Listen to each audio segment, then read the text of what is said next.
To avoid danger of suffocation, keep these plastic bags away from babies and children. Do not use these bags in... Aha. Welcome to Browse Held High. I knew this was coming. I tried to ignore it, but I knew it was coming. There is a filmmaker who has been in my sights for quite some time now. Here he is. So now you've done directing and you've done writing novels. Which of the two do you prefer? I like writing and directing. I like them. If your innocence is still intact, you probably don't know who this mousy twerp is. Harmony Korine is a young filmmaker who spat in the face of former film training and went directly into the indie scene, earning a cult following with his 1997 film Gummo. His subjects are often young, impoverished misfits dwelling in the most run-down parts of the country. He is nothing if not unique. He's also built from industrial strength awkward. I wanted to write the great American novel, or a novel. I just wanted it to be American. Ladies and gentlemen, the face of the American avant-garde. He's done his own solo work, in addition to writing scripts for several other weird indie films, such as Kids and... Audience, you have been warned. While there's so much to mock about his work, we're going to look at one of his more recent films, known by the name Trash Humpers. You're probably wondering what Trash Humpers is about. Well, you know how Cats was about cats?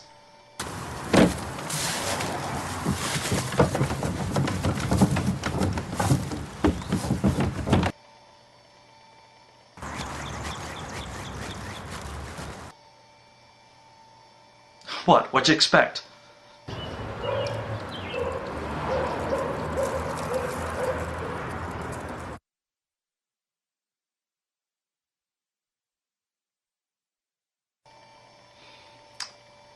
There's still time to turn back. Plot? Ha! Character? Ha! There is only Trash Humpers, a film which dares to make the return to that wonderful aesthetic called, oh, what's the phrase? Shot on Shitio? It takes us through what we can laughingly call the lives of the Trash Humpers of the title. IMDb lists their names, but I still can't tell which one is supposed to be which, so I'll just refer to them as Joanna Энджел, Wilson, and Michael Chiklis. And I honestly can't tell you if they're supposed to be young punks wearing old person masks like the dead presidents from Point Break, or if they're seriously supposed to be old people and this is supposed to be a special effect. But whatever the hell they are, they just spend their time standing around in parking lots, humping trash, smashing the occasional television, and... Wait, they kept the auto-tracking signal in there? He not only shot the film in the worst format possible, he left the VHS recording effects in for everyone to see. Wow! Duchamp's urinal be damned, we have found the epitome of shit being passed off as art. And this is the whole movie. Just these beasts from the id screwing around, literally and figuratively, with refuse. Wait, I think I know what they are now.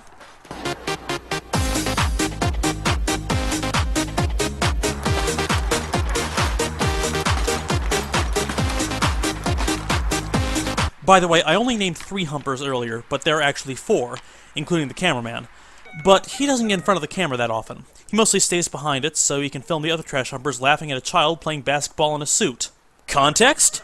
Never! But since we've brought a child into this movie, let's get creepy. Silk so Where's the silk so fine? Married girl. Married girl. Married girl.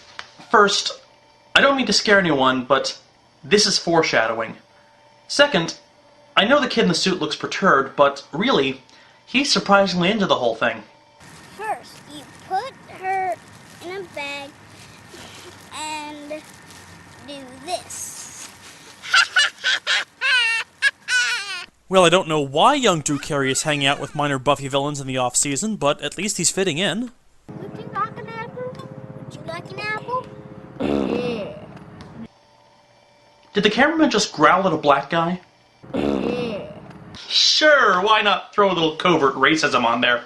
The growling is actually a recurring thing. The camera guy occasionally growls at various things, including a trash can, a dog, and a street lamp. Maybe a street lamp broke his HD camera. Take me to the set of Who's Line! I need to force Colin Mockery to rap again! After that bit of weirdness, we get thrown back into the familiar with some more trash humping.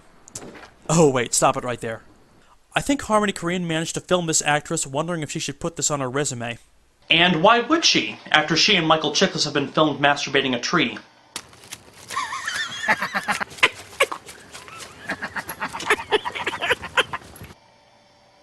Play that again? Is there a cartoon witch in the background? You know, we're still far from done with this movie, but might I be so bold as to suggest that this film is a bit weird? Get it! Get that trash pussy! Admittedly, after a while, the shock value of the trash humpers themselves wears off, and... Is that supposed to be real? They can't actually be passing themselves off as conjoined twins, can they? Well, lame special effect aside, they get brought into the fold to make pancakes for the trash humpers. Pancakes. Like Dan makes them. Make it, don't fake it, make it, god damn it, make it, don't fake it, make it. Okay, that's cute. Now let's get to something. Make it, don't fake it, make it, don't fake it. Okay, yes, moving on. Make it, Make it, don't fake it. Don't fake it. Don't fake it. Oh dear God, it's a leitmotif, isn't it? It is poison! It's delicious, it's very good. That shit is poison! Well, if these guys are trying to poison their food, I'm suddenly behind them. But no, the pancakes aren't poisoned. It was just a setup to show these guys eating pancakes covered in dishwashing soap. Because we really needed to see that. It would be nice to live without a head. Think how much money you would save on shampoo and hats. Dandruff would be obsolete. No more zits, no more teen magazines, lower ceilings! You would not have eyes with which to watch Harmony Korine movies? Thankfully, that's the last we see of those guys. But if you're following along, you might have noticed there's a certain structure to this film. The humpers hump, then they meet someone. Then they hump, then they meet someone else. Which means they're about due for another set of characters to run into. Oh, look at this.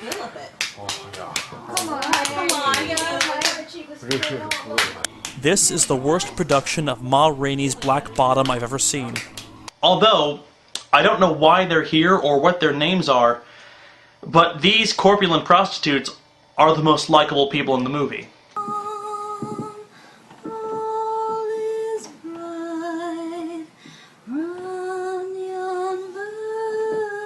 The large, topless women singing Christmas carols are the most likable people in the movie. Because the trash humpers sure aren't making themselves look any more sympathetic. Right after that scene, they start prowling the streets looking for windows to peek into. Let's just get to the next guy.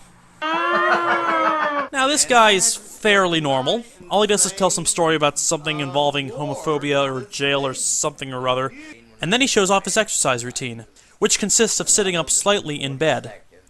It's really working for him, isn't it? Look at that physique! Then I come back up for another 40 seconds. Whoa, don't go overboard on those head exercises. Your neck might get red. Speaking of... By the by, that's the cameraman wearing the Confederate flag shirt. You can sort of tell why he isn't on screen that much.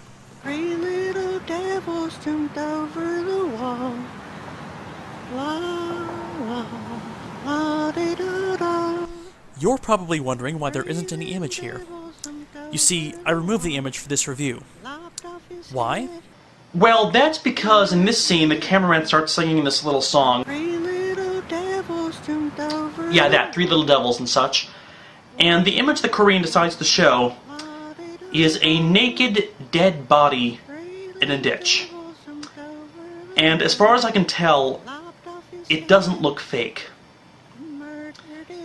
Now, I may subject you to all kinds of cruel images, but I promise you, I will never show you a real dead body. Because I love you. and Harmony Korine doesn't. Now let's just move on to something else.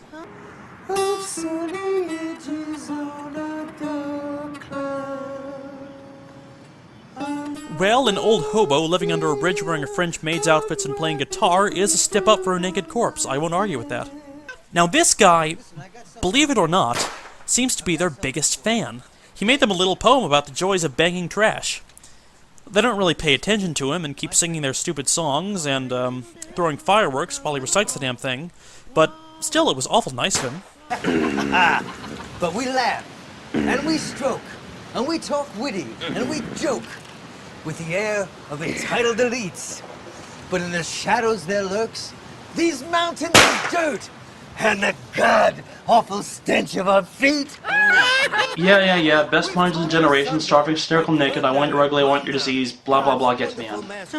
We created this lot, from the ooze and the rot, deliberately and unabashed, whose orgastic elation and one mission in creation is to savagely fornicate trash! Suck it, don't fuck it! Suck it! Fornicating trash. Everybody clear on that? The indulgences of modern industrial society is creating more refuse than produce, so everyone should just give in to entropy and bang a can? Well, go hump trash. Go on, you heard his argument. Spotlight on that motherfucker. Shit melted. Oh, thanks, movie. I needed to see a cute little doggy to take my mind off terrible things. Shit melted. Don't let him tease you. I don't donate that bitch to the fucking... Don't let him tease you. What's that shit?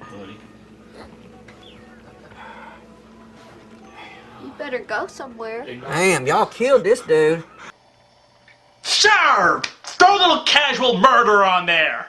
And yes, I know earlier that I said I'd never show you a dead body, but I'm pretty sure that they didn't actually kill the actor here. They just threw some ragu on him when he was asleep and started filming themselves dancing over him. Make it, don't take it. Oh, and that charming song came back. I thought I managed to expel that little yerk brain slug from my head. But nope, it's burrowed right in there. Never gonna leave. But let's throw that whole murder sequence into the oubliette. Let's just head right back to the stupid shit before running into some other fugitive from decency. Like this elderly gentleman, who I swear to God sounds exactly like Boomhauer. Cause if you ever tractor wheel went off me right here, went off my head. How you supposed to come out there and do anything about that dog if you're just gonna get a dang old computer ain't gonna come over here and just shut that dang old dog up? I've just stopped analyzing why these weird characters show up in a film about weird characters and just let the random crap wash over me, waiting for it to go away. But hey, at least Boomhauer does a really cute impression of a choo-choo train.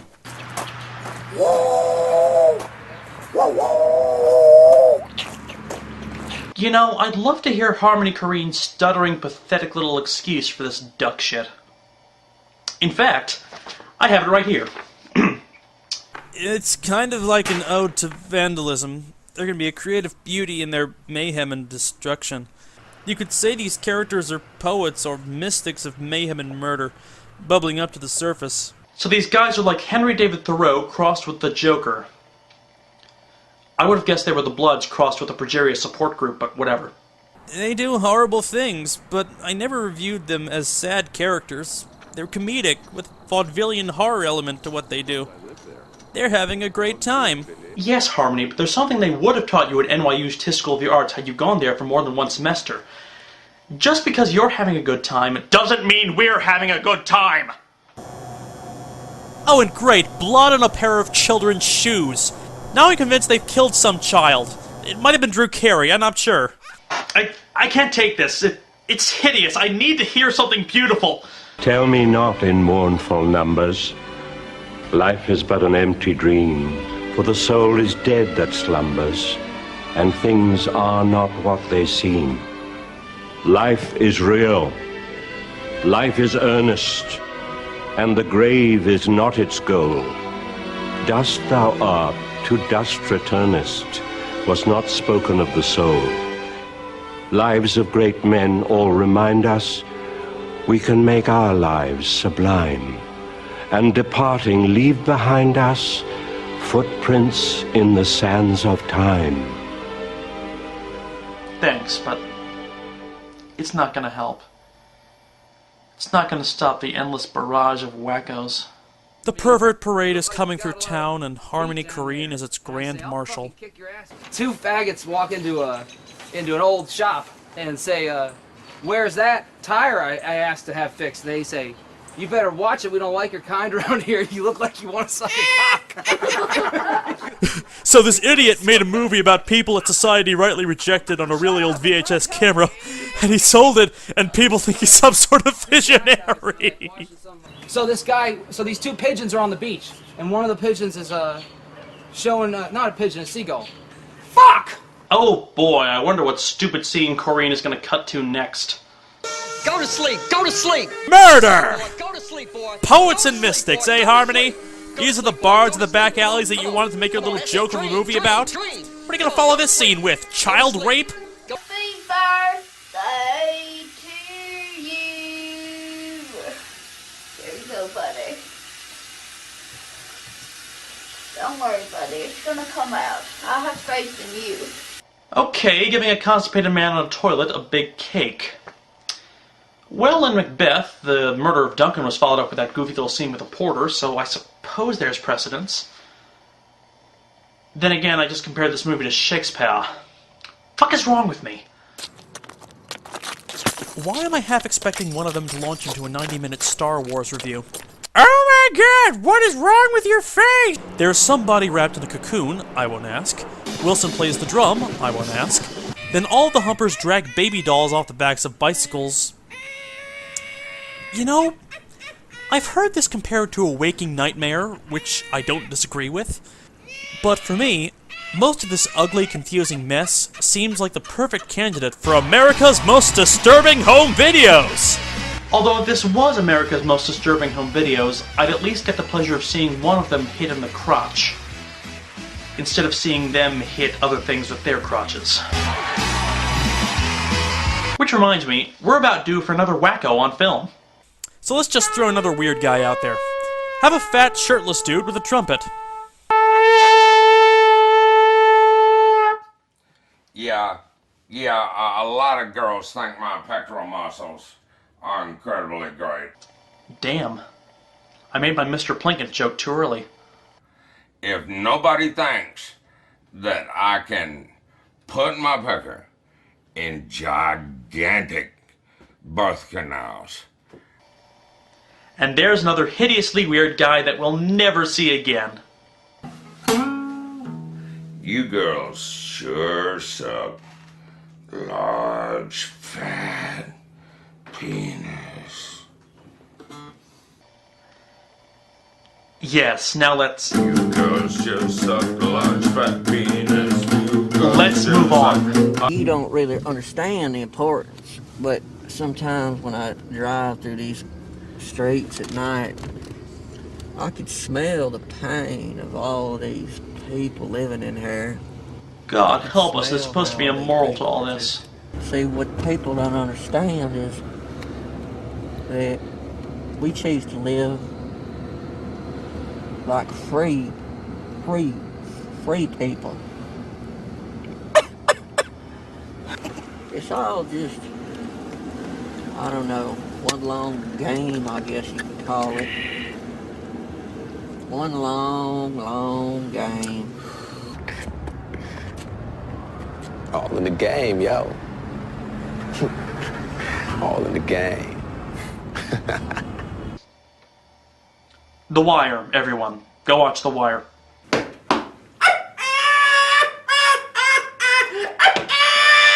What was he thinking? What could Harmony Korine possibly have been thinking when he wrote this? I'm guessing he based it off a Monty Python skit. Yes, gangs of old ladies attacking fit, defenseless young men.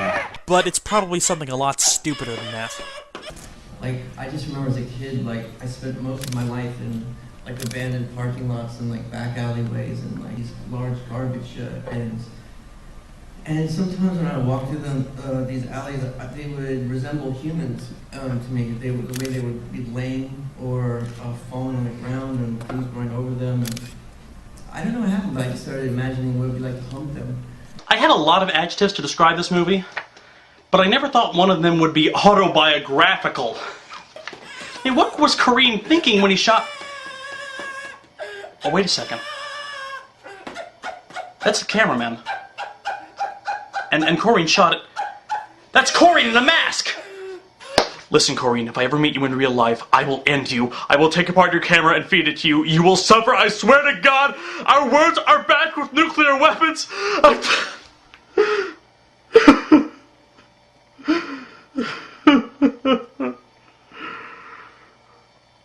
10 more minutes!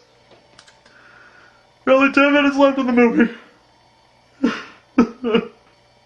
Now, remember that this film has no plot as a whole, but I think, and I could be wrong, that Joanna Angel has a personal crisis at the end. I mean, she prays, she gets drunk as Corrine mocks her, she starts singing to herself. Single girl, she goes just where she please. All the single ladies, all the single ladies, all the single ladies, now put your hands up! And then night falls and she breaks into another person's house and Jesus! Oh, I did not have to see her in a close-up! This has to end soon. Of course, I have no idea how they're gonna end it.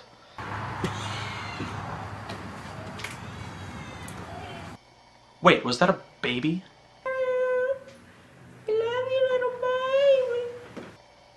Was that a baby? Oh god, I can just picture the scene years from now. Some poor guy's talking with a psychiatrist about a recurring dream he's having. I look up and there are these old people with young voices, and one has a really shitty emo wig and the other has a really crap camera in his hand. Then he downs another bottle of Lexapro. So that's how we're gonna end it. Kidnapping a child. A child who will now be taught how to wander the street shoving his pelvis against every piece of filth he can find. Assuming the baby survives being dragged behind a bicycle or being smashed with a hammer. I'd tell this movie to eat my shit, but I'm afraid it might actually be into that sort of thing.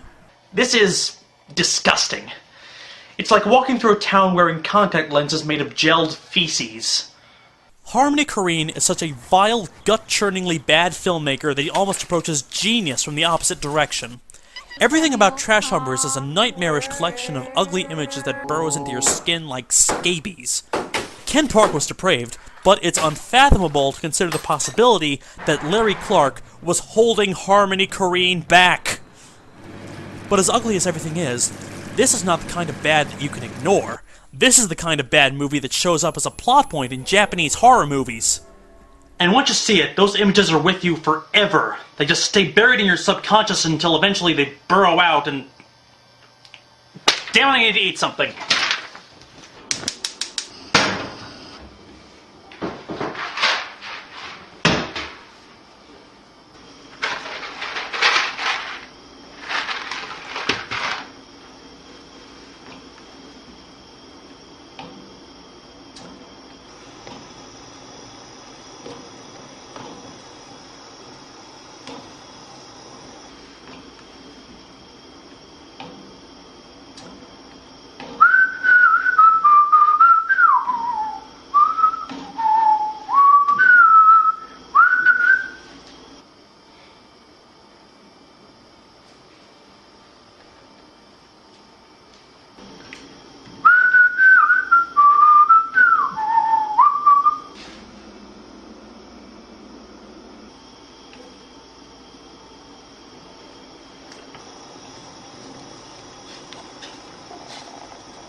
Make it, don't fake it. Make it, don't fake it. Make it, don't fake it.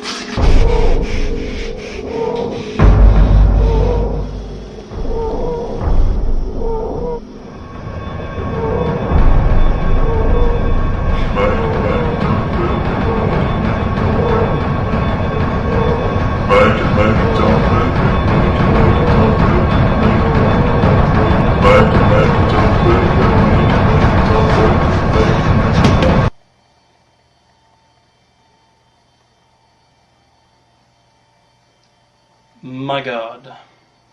Oh, I love trash. Anything dirty or dingy or dusty.